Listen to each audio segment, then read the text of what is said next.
Studies in the Book of Galatians by A.T. Jones, narrated by Timothy Turner.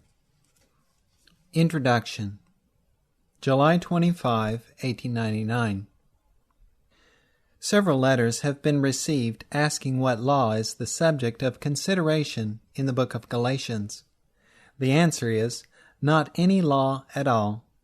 It is the gospel that is the subject, and the whole subject under consideration in the Book of Galatians. So emphatically is this so, that in the very first part of the first chapter it is declared and repeated, "Though we, or an angel from heaven, preach any other gospel unto you than that which we have preached unto you, let him be accursed. As we said before, so say I now again, if any man preach any other gospel unto you than that ye have received, let him be accursed." Verses 8 and 9. I certify you, brethren, that the gospel which was preached of me is not after man.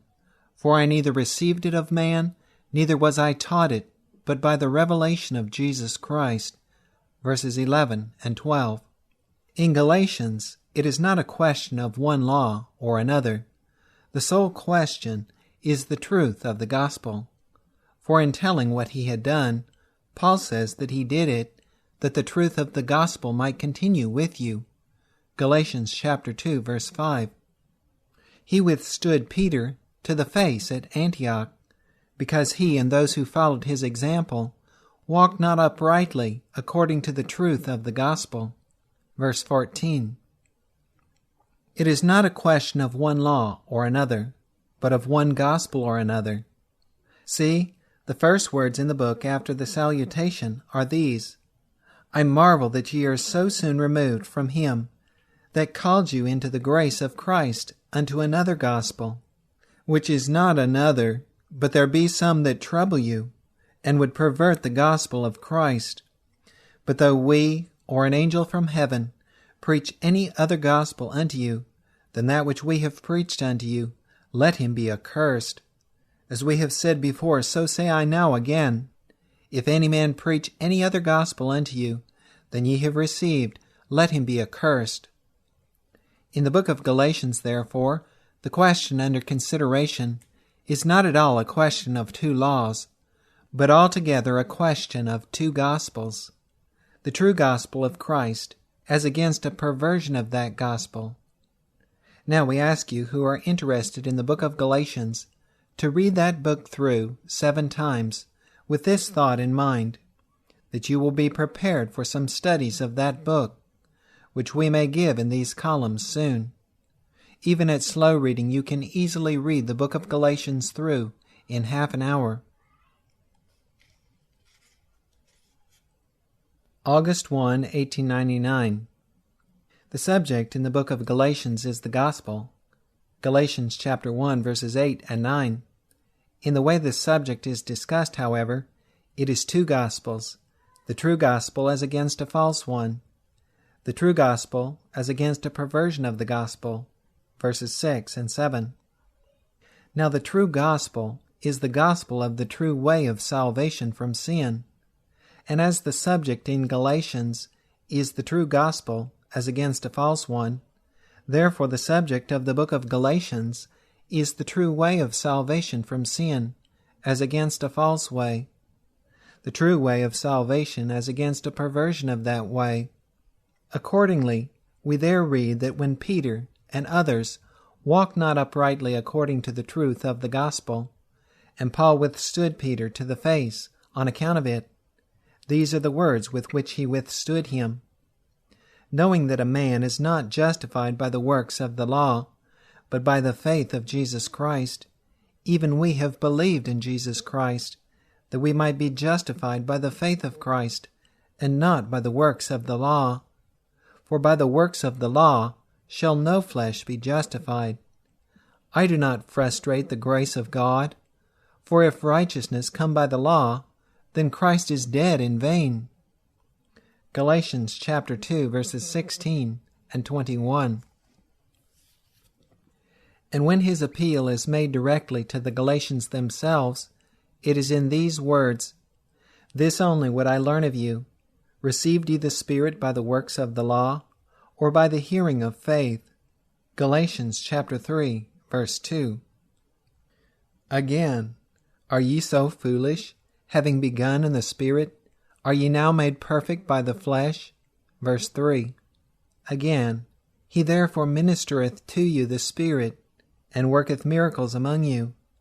Doeth he it by the works of the law, or by the hearing of faith? Verse 5. Again, that no man is justified by the law, in the sight of God, it is evident, for the just shall live by faith. Verse 11. And again, Christ is become of no effect unto you. Whosoever of you are justified by the law, ye are fallen from grace. Galatians chapter 5, verse 4. It is therefore perfectly plain that the subject of the book of Galatians is the true gospel, the gospel of salvation, of justification, of righteousness by faith, as against a false gospel, as against a perversion of the gospel of Christ, a gospel of salvation, of justification, of righteousness by works, by law, by the flesh. The question in the book of Galatians is solely the question of salvation by grace, not by law, by faith, not by works, by the Spirit, not by the flesh, by Christ, not by self. Now let all who are interested in the law in Galatians, or in the gospel in Galatians, or anywhere else, read the book of Galatians through 7 times with this thought in mind, and they will be better prepared for some studies in Galatians, which we may give in these columns soon. August 8, 1899. Though it is true that the great subject in the book of Galatians is the true gospel as against the false gospel, salvation by faith of Jesus Christ, and not by works of the law, still the question is asked, what law is referred to in the phrase, works of the law, and which is several times used? The answer is, it is not any particular law exclusive of all other laws. It is any law at all laws, in the general idea of law. Accordingly, the Revised Version puts it in the margin each time, works of the law, and other translations render it directly works of law, as of the idea of law in general. The Greek also sanctions this, for in each place where the expression or a kindred one is used, it is written without any article, works of law or law. In Galatians chapter 2, verse 16 3 times, and also in Galatians chapter 3, verses 2, 5, and 10. While in other instances, such as Galatians chapter 3, verses 12 and 13, verse 19, verse 21, and verse 24, it is written each time with a definite article of the law, or the law. The expression then being that of the general idea of law, that men are justified by faith of Christ, and not by works of law. In the nature of the case, any law and all law would be comprehended, and therefore the highest of all law, the law of God, as well as all other. That there is no justification, no righteousness, no salvation by any law whatever, nor by the works of any law whatever, but only by the faith of Jesus Christ. And that more than one law is included in the argument is evident from the text itself. In chapter 5, verse 14, it is written, all the law is fulfilled in one word, even this, thou shalt love thy neighbor as thyself, which is unquestionably a direct reference to the law of God, while in the same chapter, and even all through the book, the question, the law of circumcision, the law of Moses, is involved. See John chapter 7, verse 23. In chapter 6:13 it is written, for neither they themselves who are circumcised keep the law. Here plainly both the law of Moses and the law of God, the ceremonial law and the moral law, are referred to, because it says that they who are circumcised do not keep the law. Now their being circumcised was in itself to keep the law of circumcision, the law of Moses. Therefore, if only the one law was referred to, it could not be said that they who are circumcised do not keep the law. But when it is borne in mind that circumcision, both in the mind of God and in the scheme of these controversialists, was the sign that the law of God was kept, and those who were so tenacious of circumcision did not keep the law, then it is perfectly plain that both the law of circumcision and the law of God are referred to in the words, "Neither they themselves who are circumcised keep the law." C. The same thing is shown also in chapter 2, verses 12 to 14, with verses 17 to 19. D. All this shows that in Galatians there is involved the same matter that was raised by the Pharisees which believed, and that was considered in Acts chapter 15. "Except ye be circumcised after the manner of Moses, ye cannot be saved." Verse 1. They must be circumcised to be saved. They must be circumcised and keep the law to be justified, to be righteous, to be saved. Justification, righteousness, salvation must be by works of law. But there Peter showed that God had already settled the matter, saying, "Men and brethren, ye know how that a good while ago God made choice among us, that the Gentiles by my mouth should hear the word of the gospel and believe. And God, which knoweth the hearts, bear them witness, giving them the Holy Ghost, even as he did unto us, and put no difference between us and them, purifying their hearts by faith. Now therefore, why tempt ye God, to put a yoke upon the neck of the disciples, which neither our fathers nor we were able to bear?" Verses 7 to 10. And when the sentence was pronounced by James, and the decree was framed and sent forth, it showed that it was the general idea of law, including all law, that was involved, rather than any specific law, exclusive of all others. For the sentence was that they abstain from pollutions of idols, the moral law, and from fornication, the moral law, and from things strangled, the ceremonial law, and from blood, the ceremonial law. Verse 20. And that it is not the merit of any law in itself, not even of the ceremonial, nor the relative merit of certain laws, that is involved, but solely of law as a means of justification, of righteousness, of salvation, is doubly emphasized by this fact. When certain in Jerusalem wanted Titus circumcised in accord with their views of justification, Paul would give place by subjection, no, not for an hour, that the truth of the gospel might continue. Galatians chapter 2, verses 4 and 5.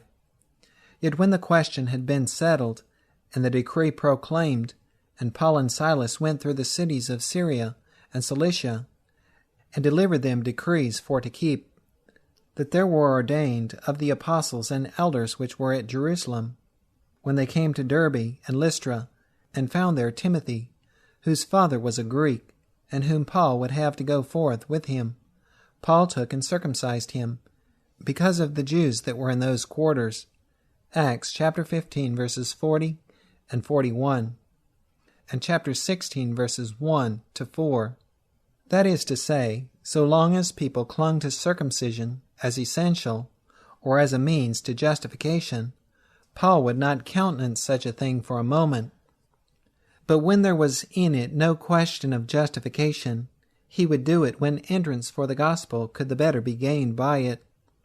So long as law was held up as essential, or as a means to justification, or as having any part in it, Paul would not recognize it at all.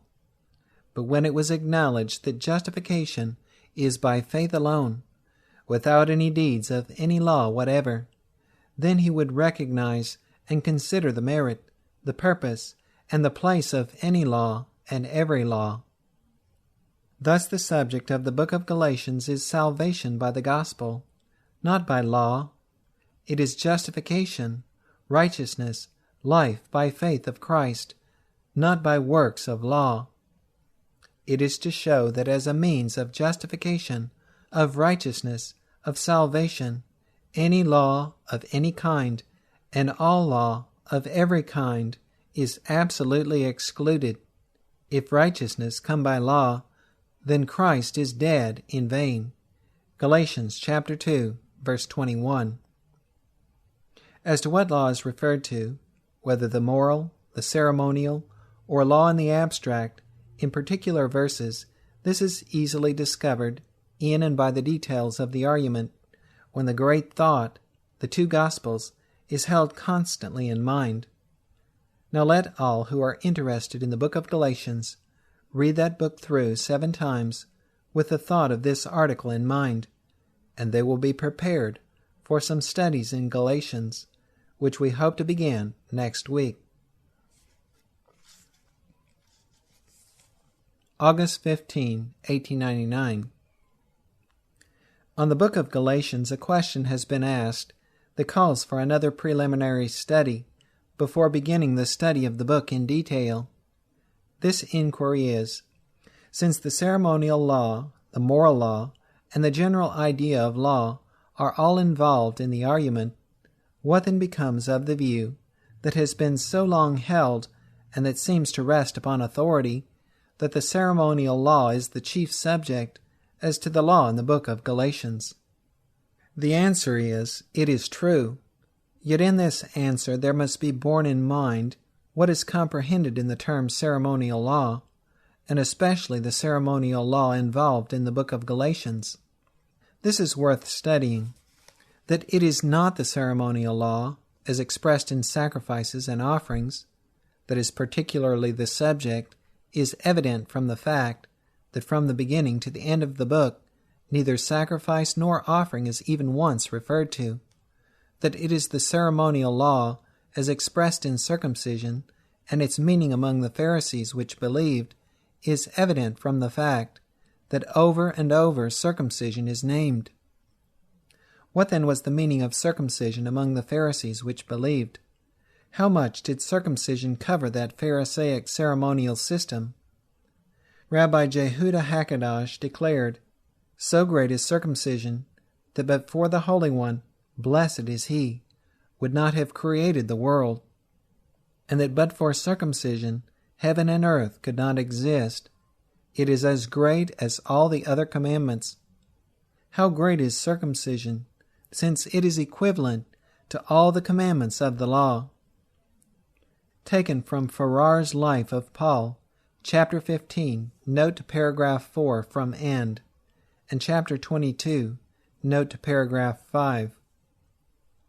By this it is evident that with those false brethren, in Galatians chapter 2, verses 3 to 5, who are answered in the letter to the Galatians, circumcision comprehended all the commandments of the law, even all the commandments of the moral law, equally with any other, so that one who was circumcised, in that, bore the certificate that he was a keeper of the law. This is also evident from their demand, "You must be circumcised and keep the law," and from the expression in Galatians chapter 6, verse 13, "For neither they themselves who are circumcised keep the law." Now it is true that in the mind of God, true circumcision did signify the full and perfect keeping of the law. But true circumcision was, and is always, that of the heart, in the spirit, and not in the letter, of which the outward circumcision, in the flesh, was only the sign. Therefore it is written, "The Lord thy God will circumcise thine heart, and the heart of thy seed, to love the Lord thy God with all thy heart, and with all thy soul." Deuteronomy chapter 30, verse 6. And to love the Lord with all the heart and with all the soul is the keeping of all the commandments. Wherein then were the people wrong, who were bothering the Galatians and all the other people to whom Paul preached, in insisting that ye must be circumcised and keep the law? And that circumcision comprehended all the commandments. They were wrong in this, that with them it was all of works. It was all done to be justified, to be saved. Except ye do so, ye cannot be saved. On the other hand, while in the mind of the Lord circumcision also comprehended all the commandments, here it was all of faith. With the Lord the sign of circumcision was a seal of the righteousness of faith. See Romans chapter 4, verse 11, and Galatians chapter 3, verses 5 to 7. Faith, which worketh by love, Galatians 5, 6.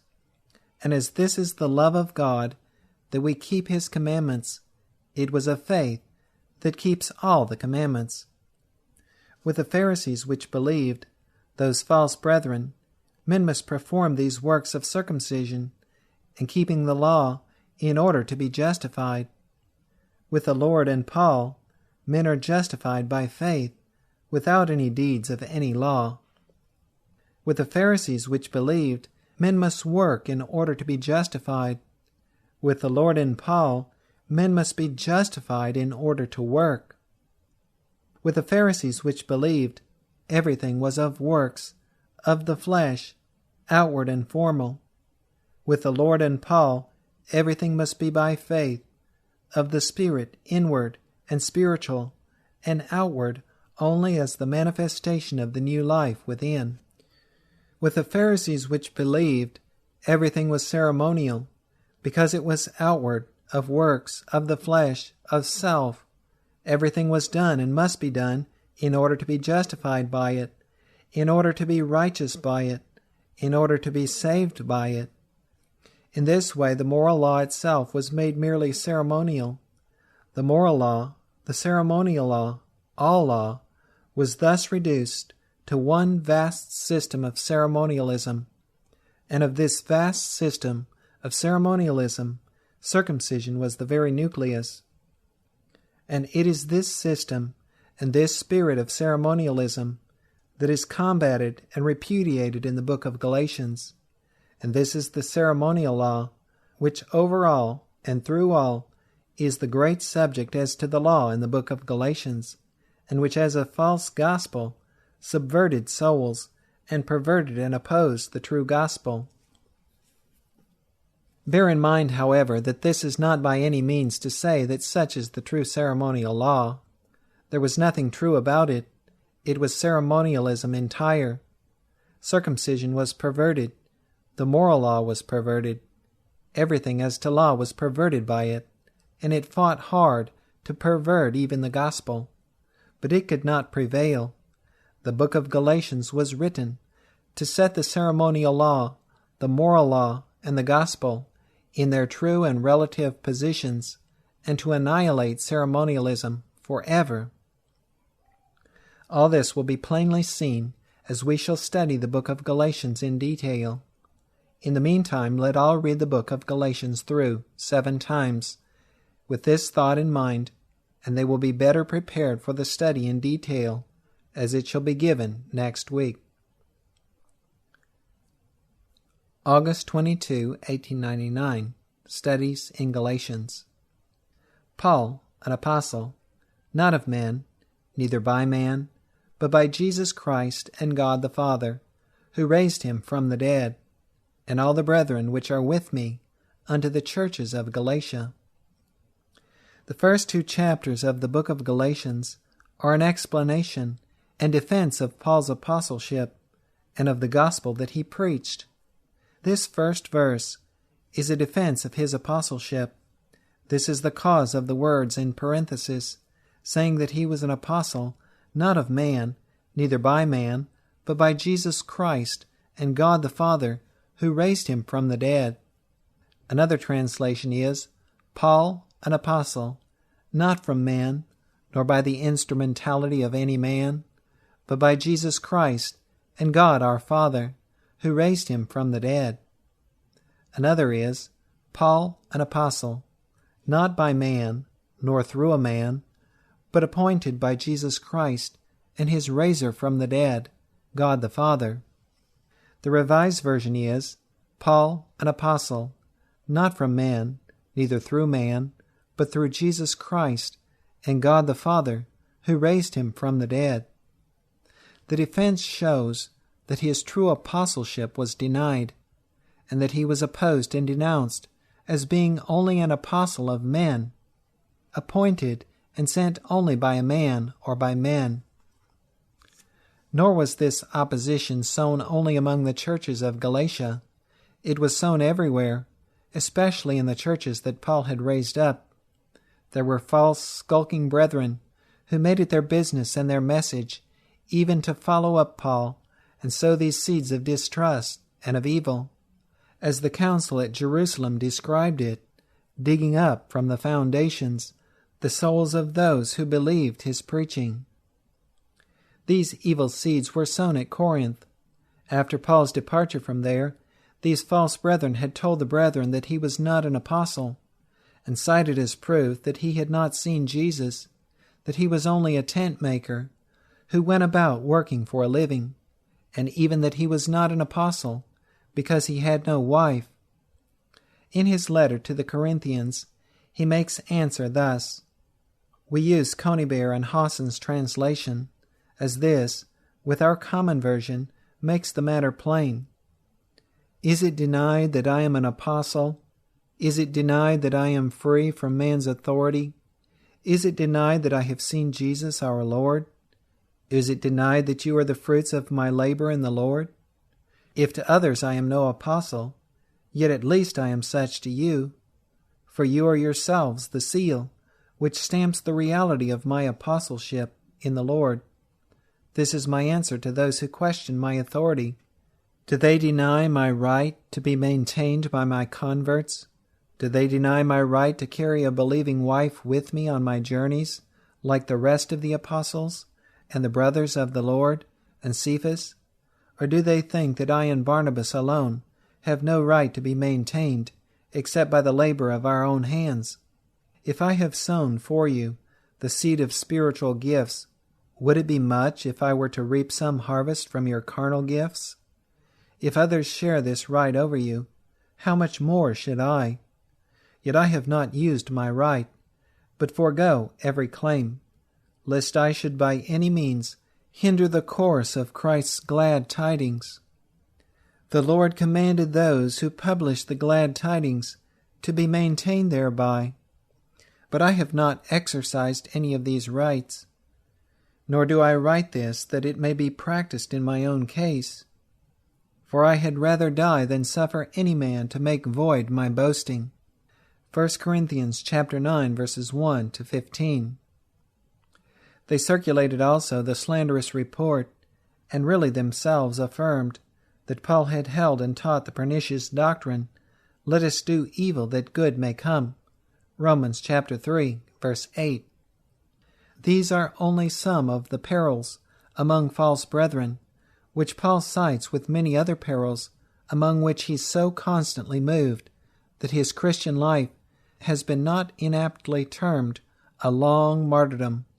And it was false brethren such as these, who, as at other places, had crept in among the churches of Galatia, and were perverting the gospel which they had received, dragging them from liberty to bondage, from the spirit to the flesh, from justification by faith to justification by works, and so digging up from the foundation their very soul's salvation. Of Paul, it has also been truly said, it was throughout life Paul's unhappy fate to kindle the most virulent animosities, because though conciliatory and courteous by temperament, he yet carried into his arguments that intensity and forthrightness which awakened dormant opposition. A languid controversialist will always meet with a languid tolerance, but any controversialist whose honest belief in his doctrines makes him terribly earnest may count on a life embittered by the anger of those on whom he has forced the disagreeable task of reconsidering their own assumptions. No one likes to be suddenly awakened. The Jews were indignant with one who disturbed the deep slumber of decided opinions. Their accredited teachers did not like to be deposed from the papacy of infallible ignorance. If arguments are such as cannot be refuted, and yet if those who hear them will not yield to them, they will inevitably excite a bitter rage. Thus it was not only with the Jews who did not believe, but also with those Pharisees which believed. Those Jews who, not knowing true faith, thought to bind Christianity in the hard bands of their ceremonialism, and thus it is ever with those who insist that all new wine must be put into old bottles. But Christianity demands always that the old bottles shall be made altogether new, that they may receive and hold the new wine.